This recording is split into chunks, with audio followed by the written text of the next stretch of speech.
वो देखने पड़ा ना गवर्नमेंट को कोई स्पेशल जी न्यूज़ पोर्टल के सभी दर्शकों को मेरा बहुत बहुत नमस्कार। और आज है तारीख 15 और बार है गुरुवार। आज के अनछुए पहलू शुरू करूँ उससे पहले मैं उनको नमन करता हूं और उनको सलाम करता हूं जिनको हम मिसाइल मैन के नाम से जानते हैं, भारत के पूर्व राष्ट्रपति डॉक्टर APJ अब्दुल कलाम। क्या शानदार व्यक्तित्व था। और मुझे लगता है कि कोई भी भारतीय हो चाहे कोई भी विदेशी हो, उन सब के प्रेरणा स्रोत रहे हैं वो, और हमेशा उन्हें याद रखा जाएगा उनके कामों के लिए, उनकी शिक्षाओं के लिए, उनकी प्रेरणाओं के लिए। और स्पेशली विद्यार्थियों में और छोटे बच्चों में बड़ा तगड़ा क्रेज़ था APJ अब्दुल कलाम का।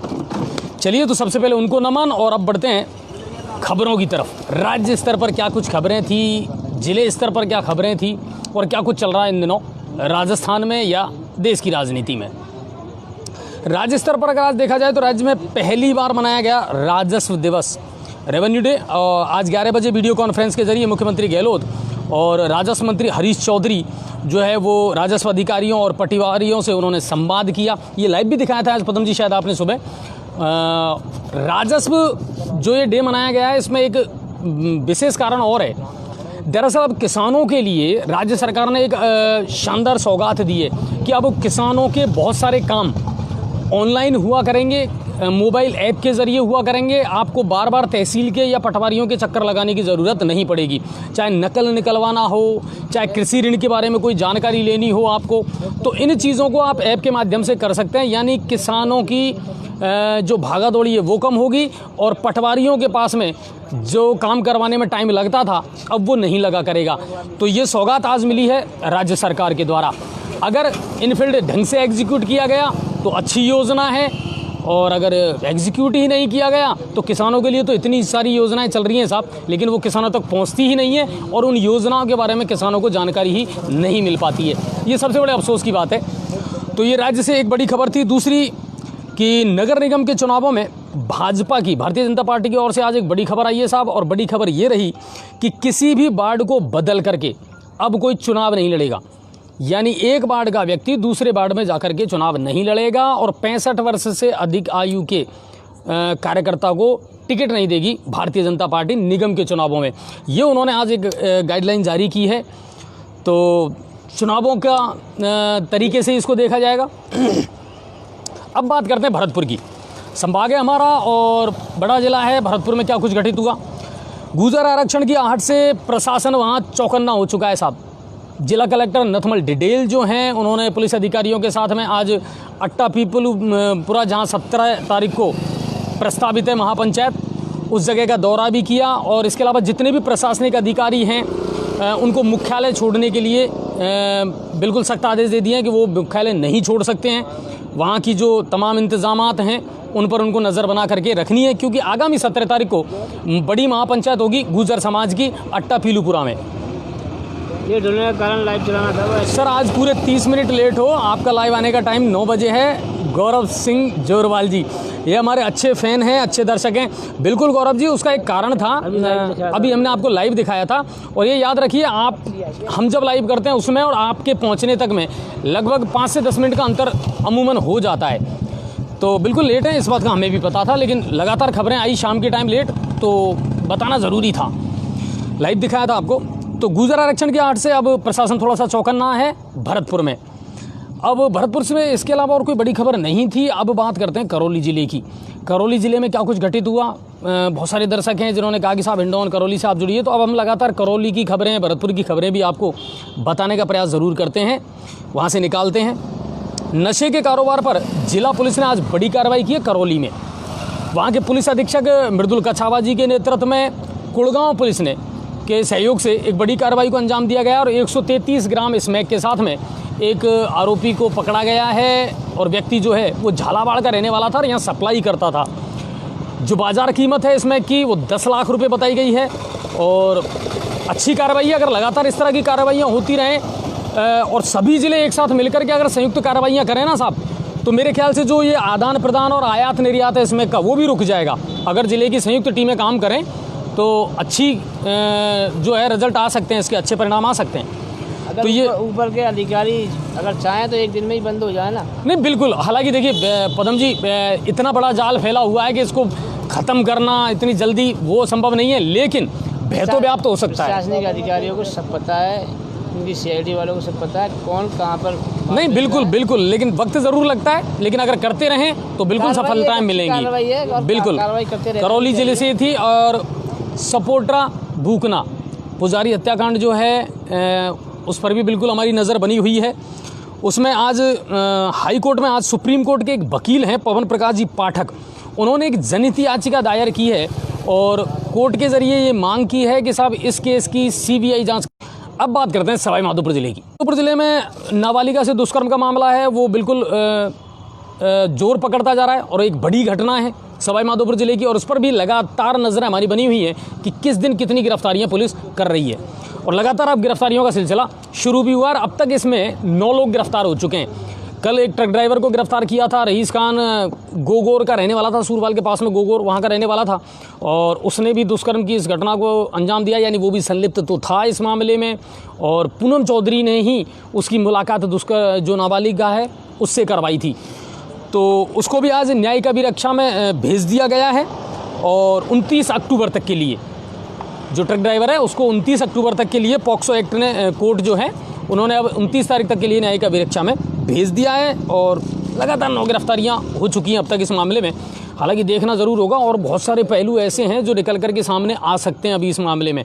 हालांकि 9 गिरफ्तारियाँ हुई हैं जिनमें से 7 को पहले ही भेजा जा चुका है। संभागीय आयुक्त को सब 28 और 29 को आप पाचना बांध के बारे में मिलने की कोशिश करना सर, आपका असर ज़्यादा रहेगा। लोकेश सर, संभागीय आयुक्त जो हैं वो 28 को बौली और 29 को माधोपुर रहेंगे और आप लोग मिलें, बिल्कुल हमारी ये रिक्वेस्ट है कि इसका पेच सुलझ जाएगा। रही बात हमारे मिलने की, तो हमारे संवाददाता वहाँ बिल्कुल मौजूद रहेंगे, पत्रकार हमारे वहाँ मौजूद रहेंगे और डेफिनेटली हम अपनी ओर से जो प्रयास हो सकेगा ज़रूर करेंगे इस मामले में। धन्यवाद। सवाई माधोपुर से अगर बात की जाए तो एक खबर मैंने आपको दे दी, आप बढ़ते हैं अगली खबर की तरफ। आज जिला कलेक्ट्रेट में उस वक्त हड़कंप मच गया जब एक व्यक्ति ने कलेक्ट्रेट की छत से छलांग लगा दी।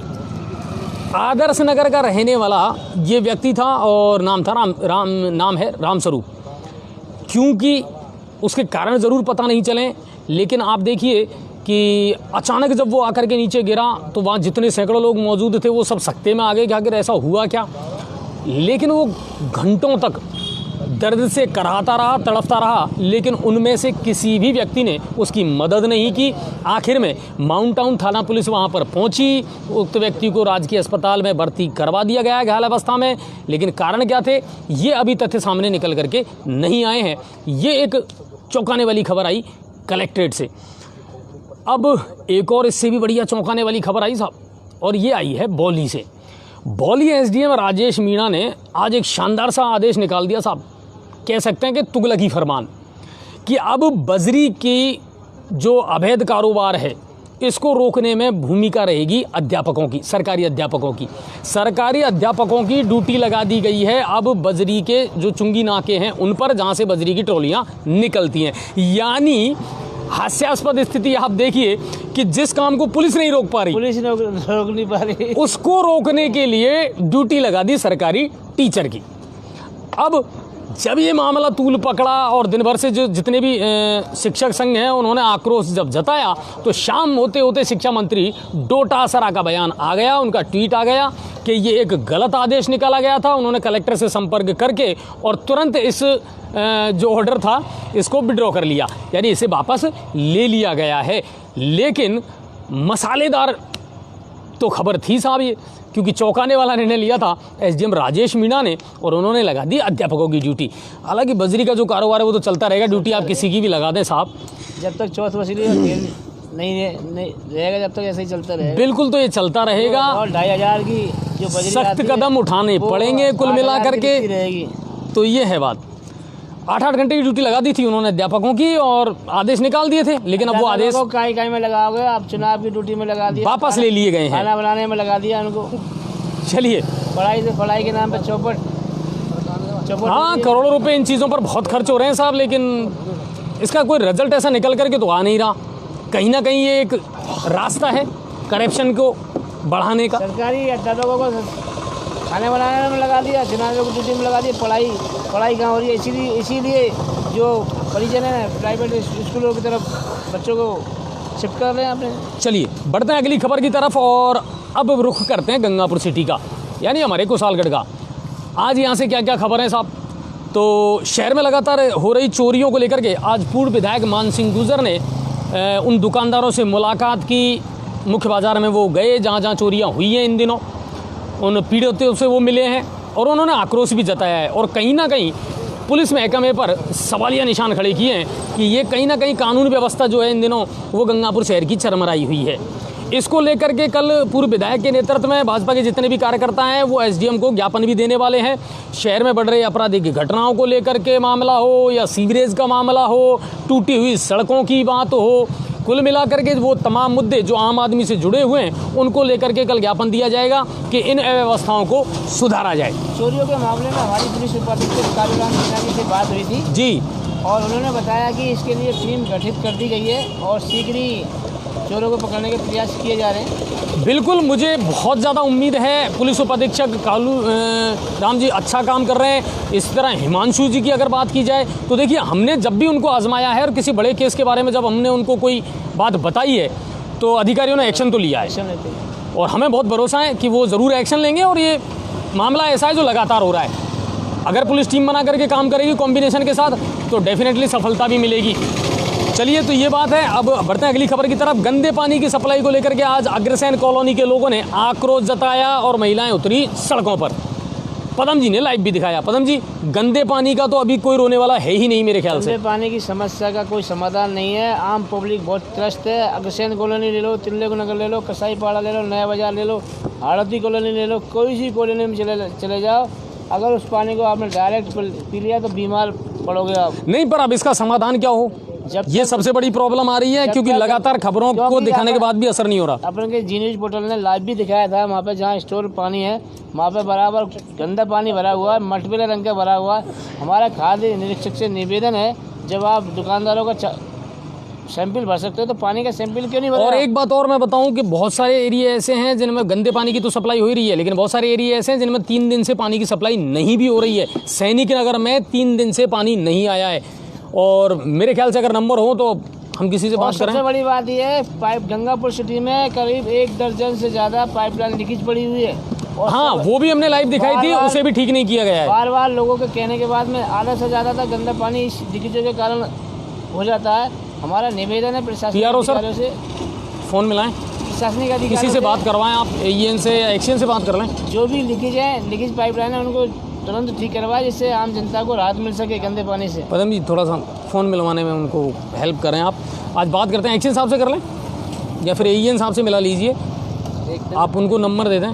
अगर लाइव वो बात हो जाती है तो इन समस्याओं को बिल्कुल उठाया जाएगा क्योंकि लंबे समय से चल रही है। साहब विधायक महोदय भी कई बार आश्वासन दे चुके हैं कि गंदे पानी की सप्लाई बंद हो जाएगी, लेकिन नहीं हुई है। और पानी की देखिए त्योहारी सीज़न आ रहा है, ये भी निश्चित मानिए, दीपावली, दशहरे, नवरात्रि, ये बड़े त्यौहार अब आ रहे हैं और कम से कम अब धीरे धीरे लोग कोरोना को भी भूल रहे हैं। तो साहब कम से कम लेकिन आप अपने फ़र्ज़ों को ना भूलें और इन कामों को थोड़ा सा करें। चलिए तब तक मैं आगे की खबर आपको बता देता हूँ। शाम होते होते कुछ दुर्घटनाओं की खबरें भी हमारे पास में आई हैं और कुछ क्राइम की खबरें भी आई है गंगापुर सिटी और उसके आसपास से। थड़ी के पास अभी शाम को साइकिल और बाइक की टक्कर हुई जिसमें 3 लोग घायल हो गए, 2 बाइक सवार और 1 साइकिल सवार। जो बाइक वाले हैं वो जयपुर से आ रहे थे और जबकि साइकिल सवार जो था वो पास के गांव सलोना का रहने वाला था, हनुमान माली। और उस भिड़ंत में 3 लोग घायल हुए हैं जिनको राजकीय अस्पताल गंगापुर सिटी में एडमिट करवा दिया गया है और उनका इलाज चल रहा है इस समय। एक की स्थिति थोड़ी सी गंभीर है।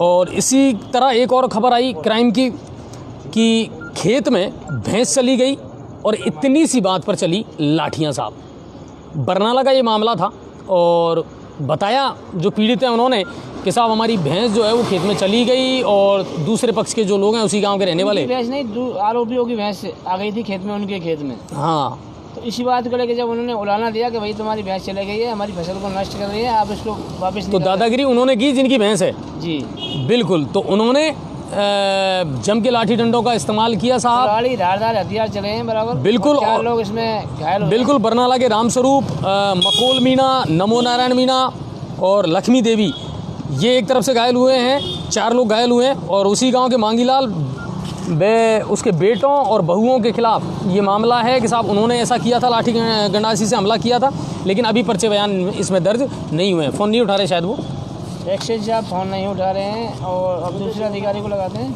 जिला लगाते हैं। EN महोदय, चाहे उनको नंबर बता दें आप। चलिए, और तब तक मैं अगली खबर आपको बता देता हूँ कोतवाली थाने से। और कोतवाली थाने से खबर ये है कि थाने की स्पेशल टीम ने और HM जो हैं थाने के रामलखन जी मीना, उन्होंने बताया कि पुलिस ने कार्रवाई करते हुए अवैध शराब के आज 96 पौवे जब्त किए हैं महूकला से। और आरोपी जो था वो महूकला का ही रहने वाला ओम प्रकाश गुर्जर है। और इसके अलावा स्पेशल टीम ने सट्टे की खाईवाली करते हुए मुफीद जो कि चूली गेट का रहने वाला है उसको गिरफ्तार किया है। और उसके पास से 1800 रुपये की नगद राशि भी पुलिस ने बरामद की है। तो ये छोटी मोटी कार्रवाइयाँ अब थोड़ा सा लग रहा है कि कहीं होने लगी हैं, और ये ज़रूरी भी है। और एक चीज़ और मैं बता दूं कि अभी सब कुछ कार्रवाइयाँ जो हैं, अभी थानेदार अधिकारी जो हैं हमारे वो भी बदले हैं। तो कहीं ना कहीं उनको अगर एक्शन में वो आते ही अपने काम में लगते हैं तो अच्छी बात है। अपराधों पर कुछ लगाम लगे। और सबसे ज़्यादा तो ये CCTV कैमरों की ज़्यादा ज़रूरत है साहब। इनको लगवा देंगे तो कहीं ना कहीं पुलिस को भी मदद मिलेगी गुनहगारों को पकड़ने में। चलिए, नगर परिषद की जिम्मेदारी है, नगर परिषद इसको ठीक करवाए। अब नगर परिषद के तो चुनाव आने वाले हैं साहब। नगर परिषद तो इस समय बिल्कुल हॉस्टाइल है, वो तो एक्टिव मोड में हो ही नहीं सकती अभी, क्योंकि 20 अगस्त को ही उनका कार्यकाल ख़त्म हो गया। और आयुक्त साहब एक्टिव आदमी नहीं, आयुक्त साहब करते हैं, लेकिन कई बार क्या होता है सर, देखो टीम वर्क है। टीम अगर सही हो ना तो काम तुरंत होते हैं। आपके पास टीम अगर सही नहीं हो तो पहले क्या, जैसे पार्षद भी थे तो वो भी सक्रिय रहा करते थे। और जितने पार्षद हैं हमारे, उनसे भी मेरा निवेदन है सर कि कोई बात नहीं, आपका कार्यकाल ख़त्म हो गया तो क्या है, लोगों के हक के लिए, जनता के भले के लिए लड़ तो सकते हैं आप कम से कम। तो आवाज़ तो उठाएं। कॉलोनियों में जो समस्याएं हैं, जो प्रॉब्लम है, उनको जाकर के आयुक्त से कहें। आप अचानक क्यों बता रहे हो मुझे ऐसे? अच्छा, राज्यपाल से मिला अखिल भारतीय ब्राह्मण महासंघ व विप्र सेना का प्रतिनिधि मंडल। विभिन्न मांगों को लेकर के और पुजारी की हत्या को लेकर के उन्होंने ये ज्ञापन दिया है। और देखिए, विप्र सेना ने वहाँ भी अच्छा योगदान दिया था, बूकना में भी उस दिन।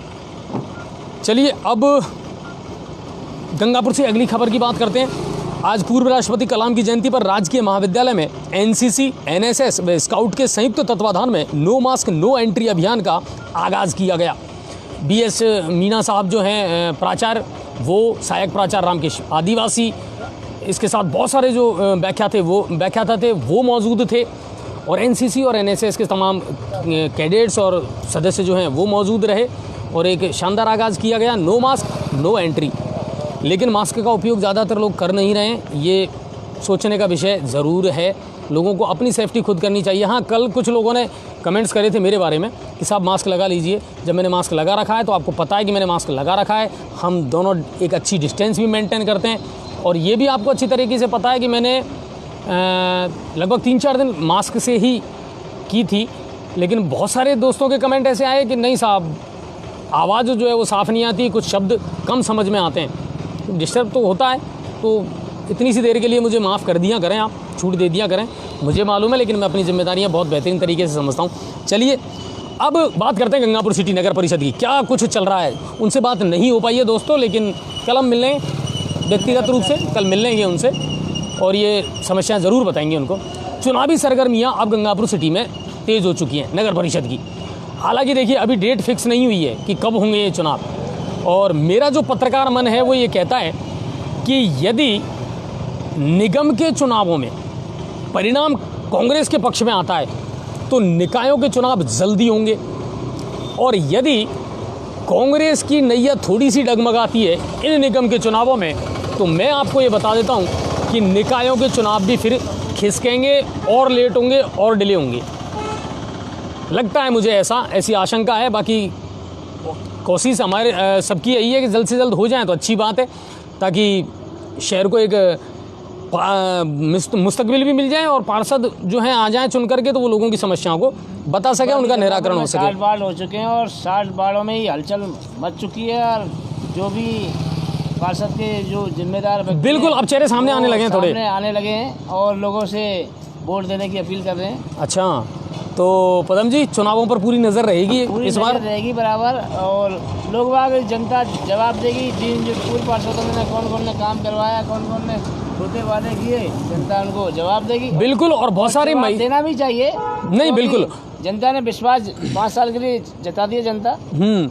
और अच्छा कार्यकाल भी देखा है और बुरा कार्यकाल भी जनता ने देखा है, तो इसका आकलन करेंगे। युवा सामने आए, एक्टिव लोग सामने आए तो अच्छा रहता है, थोड़ा सा लोकतंत्र को मजबूती मिलती है, अपनी बात को ढंग से रख पाएँ, सरकार के और सभी प्रशासन के कामों पर नज़र रखें, तो ये बहुत ज़रूरी है। चलिए, इसके अलावा और कोई खबर नहीं थी, ये तमाम खबरें थी आज की अनछुए पहलू की। लाइव पदम जी आपको दिखाते रहते हैं, खबरें मैं आपको सुनाता रहता हूँ। एक चीज़ और आ रही है बार बार कि साहब आजकल हमारे फ्रेम नहीं आ रहे हैं। आपने देखा होगा कि जो पहले अनछुए पहलू लिखा हुआ आता था या लाइव के जो फ्रेम आते थे यूट्यूब पर, तो फिर भी आपको देखने को मिल जाएंगे, लेकिन फेसबुक पर वो नहीं आ रहे हैं। उसके पीछे कारण ये है, हमने पहले भी आपको बताया कि फेसबुक का कोई टेक्निकल इशू है, इसकी वजह से ऐसा हो रहा है, और वो लोग बहुत जल्दी इसको शुरू भी कर देंगे। अभी उन्होंने बहुत सारे फ्रेम जो हैं उनमें कुछ नई तब्दीली की है टेक्निकल, तो वो फेसबुक का इशू है और वो जल्दी आ जाएंगे। हमें भी बड़ा फीका सा और बड़ा बेरंग सा लगता है बिना फ्रेम के आने में, पर वो चीज़ टेक्निकल है और वो बहुत जल्दी ठीक हो जाएगी। आप सभी का बहुत बहुत शुक्रिया, और जी न्यूज़ पोर्टल की खबरों को इसी तरह देखते रहें, ज़्यादा से ज़्यादा शेयर करें सर, लोगों तक, प्रशासन तक खबरों को पहुंचाएं ताकि लोग जागरूक भी हों, लोकतंत्र की ताकत को भी समझें, मीडिया के महत्व को समझें और अपने अधिकारों को भी समझें, ताकि वो अच्छे से लड़ सकें अपने अधिकारों के लिए और लोगों को सुविधाएं अच्छी मिल सकें। आप सभी का बहुत बहुत धन्यवाद। पदम जी, और कोई खबर? एक ईमानदारी वाली खबर, यस, वो रह गई सर। हाँ, वो एक लाइव था जो छोटा सा ही दिखा पाए थे, ये पूरा नहीं बता पाए थे। वो क्या मामला था? आज एक व्यक्ति ने ईमानदारी का एक अच्छा परिचय दिया। एक गुप्ता जी हैं और बाज़ार में, इसमें चौथवाता बाज़ार में रहते हैं वो, और उनको दिए एक पर्स में रहता बजरिए के अंदर, पर्स जो है बटुआ पर्स में रहता है, एक मजदूर का गिर गया था, और वो भी काफ़ी गाड़ी कमाई मेहनत थी उसकी मजदूर की, क्योंकि गाड़ी कमाई का मेहनत का पैसा चाहिए। बिल्कुल बिल्कुल बिल्कुल, वापस आता ही है। और वो बजरिया में सुबह 11 बजे गिर गया था, तो एक ईमानदार व्यक्ति को मिल गया था, गुप्ता जी को, विष्णु परिषद के हैं, उनने उनको फ़ोन किया उनको और बताया कि भैया आपका कुछ सामान गिरा गया। उन्होंने बताया कि मेरा पर्स गिर गया, और 14 मजदूरों की उसमें मजदूरी रखी हुई है 4000 से ऊपर। बिल्कुल, तो वो वाकई में मेहनत और गाड़ी कमाई थी साहब, गाड़ी कमाई, और वो पर्स उन्होंने लौटाया, और न सिर्फ ईमानदारी का परिचय दिया बल्कि उन लोगों की गाड़ी कमाई का पैसा भी उन तक पहुंचाया। दोस्तों, इसलिए उन्होंने साबित कर दिया आज इस घटना ने, ईमानदारी का पैसा कहीं नहीं जाएगा और बेईमानी का रुकेगा नहीं, और पौ का पैसा पौ में ही जाएगा। इसलिए हमारा प्रशासनिक अधिकारियों से कहना है, रिश्वत लेना छोड़ दो, नहीं तो पौ का पैसा पौ में ही जाएगा। या तो कोई एक्सीडेंट कराएगा या कोई घटना घटेगी और उल्टा शरीर को नुकसान और पहुंचाएगा। इसलिए हमारा प्रशासनिक अधिकारी और नेताओं से कहना है कि भ्रष्टाचार का पैसे कमाई छोड़ दो, जो ईमानदारी की है वही कमाई करें। तो ये कुल मिलाकर पदम जी का आज का मैसेज था साहब, और वो कहता ना कि तुम जो चाहते तो हालात बदल भी सकते थे, और मेरे आंसू तेरी आंख से निकल भी सकते थे, तुम तो ठहरे ही रहे झील के पानी की तरह, अगर दरिया बनते तो आगे निकल भी सकते थे। यानी जज्बा होना चाहिए साहब, सब कुछ संभव है। आप सभी का बहुत बहुत शुक्रिया और धन्यवाद, और जी न्यूज़ पोर्टल इसी तरह लगातार देखते रहिए। जय हिंद, जय भारत।